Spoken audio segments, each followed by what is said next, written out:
உயிரை காப்பாத்துறவன், யமங்கிட்ட இருந்து என்ன மீட்டு எடுத்துவன். உன் தலை எழுத்தையும் என் தலை எழுத்தையும் ஒன்னா எழுதி வச்சுட்டான். இனிமே நீ நானும் ஒண்ணு, கடைசி வரைக்கும்.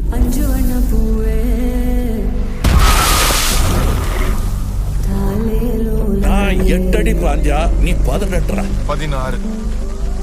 சரி கணக்கு புள்ள. உள்ள இருந்து நான் பாத்துக்கிட்டு இருப்பேன், வெளியே அமரம் பாத்துக்குவான். அமரம் தான் எல்லாத்தையும் பார்த்து பண்ணா நான் என்ன இதுக்கா?